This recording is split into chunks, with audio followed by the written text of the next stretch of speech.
Hi guys! Samahan niyo naman po kami sa bagong video natin ngayon at ang video natin ay papasok tayo on site. Kaya for the transfer muna ang Disney Princess niyong puyat. Kaway-kaway mga sis! And yes, for the 1 week na ang bangs natin. First time niyang lalabas, so for the go na tayo. At dahil nga po kaming magjowa ay magkatrabaho, magkasama po kaming papasok on site dahil may kukunin po kaming importanteng bagay. Charis! Uy! Ayan guys, yung aming site ay sa Lipa, Batangas at ako naman nakatira dito sa Los Baños, Laguna. Approximately, ang biyahe namin guys ay tumatagal ng 30 minutes to 1 hour. Depende pag walang traffic. Bumiyahe kami guys 10 na kaya hindi na masyadong traffic. Wala na masyadong sasakyan sa kalsada. Kaya smooth lang yung biyahe namin. Tumatagal lang sa mga stoplight. Ayan guys, malapit na kami kaya medyo foggy na kasi napakalamig dito sa Lipa. Kala mo'y nasa Tagaytay. Yan, nakalagpas na kami sa City Hall kaya konting tumbling na lang. Kasi yung site po namin ay doon sa SM Lipa. Ang bilis lang ng biyahe namin talaga pag motor. Pero naku, pag commute ka, ilang oras ka pa bago makarating. May stress ka sa pag-antay ng sasakyan o di naman kaya sa pila, antay ng pasahero. Hashtag feeling exhausted.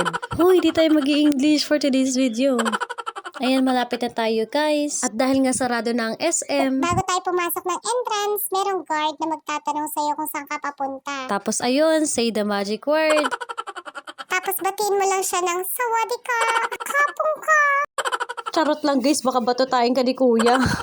Walaan mo, sila nag-aayos ng buhok ko. Siya, kaya lang kaya.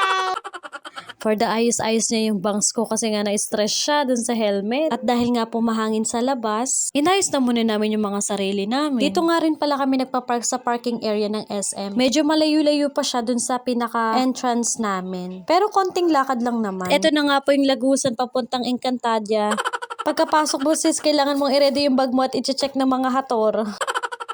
Charis. Ayun na mga Jai, nandito na nga tayo sa elevator at pindutin natin yung 3rd floor. Pag nandito talaga ako sa loob ng elevator na to, kinakabahan ako. Nung pagkadating nga namin sa 3rd floor, dumiretso agad ako sa CR. Umihi na muna ako sandali tapos inayos yung buhok ko. Bali guys, bawal talaga ang cellphone sa loob ng prod namin. Kaya hindi ko kayo may sasama sa loob ng station namin. Kaya for the retouch muna ako bago pumasok doon. At yan pala yung outfit natin for today. Naka-black leggings ako tapos na mustard na top tapos denim jacket. After 2-hour shift, ayan nga po break time na namin. Yan guys yung mga katim ko. Si Badet at Grace. Mababait naman yung mga yan. Nangangagat lang minsan. Charis. Nagtatawanan kami dyan guys kasi sabi ko sa kanila, hi kayo sa vlog. At eto naman guys yung aking BFF sa team. Please meet Regine. Single pero not for sale. Huy! Pero yun na nga guys, kumakain ako niyan. Tapos sila ayun, tamang scroll sa Facebook, Instagram, TikTok, Shopee. Kapunta na po kami sa paroroonan. At guys, kasama ko rin nga pala yung isa ko pang ka-team, si Vench. Punta ro kami dun sa kanilang tambahin sa baba. Tambahin ng mga nag-scatter at nagtitiktok. Hello guys, follow me on Instagram. Instagram.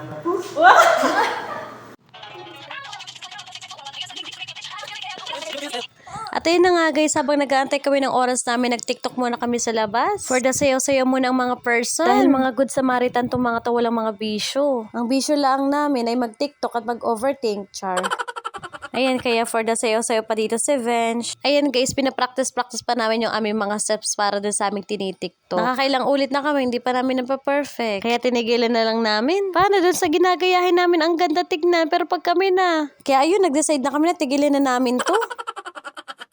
Talented talaga to si Vench. Pagkatapos mag-TikTok, ayun, naisipan naman niyang i-pictorial si Regine. Tapos ayan, kaya binividyohan ko kasi nagpapa-flashlight siya sa akin. After 9-hour shift, we're done. Uwian na.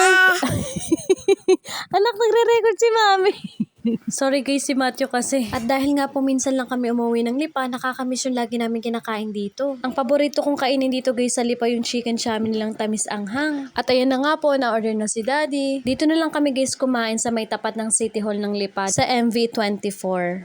Ayun na nga, tamang pili na si Daddy kung ano ba sa kanya, pero ang ending yan, lomi rin naman. At ayun na nga guys, yung chicken chami kong tamis angang. Naku, naglalaway na ako dito habang nag-e-edit. Ewan ko ba, dito kasi sa amin wala masyadong nagtitinda ng ganito. Tapos ayun naman kay Daddy, Lomi. Craving satisfied na naman kami. Ayun guys, tamang kain-kain na kami. Kahit ganito kinakain namin, ako solve na kami. Kapresyo din naman ng mga nasa Jollibee at McDo. Pero mas pipiliin pa rin namin sa ganitong mga pagkain. Ala, sobrang happy ko talaga nung araw na to. Nabaliwala yung pagod at nawala yung antok. At ito na nga guys yung isa sa dahilan kung bakit kami nag-onsite. Kinuha kasi namin yung aming health card. Thank you sa mga sumusuporta. Until next video, bye! Bye for now!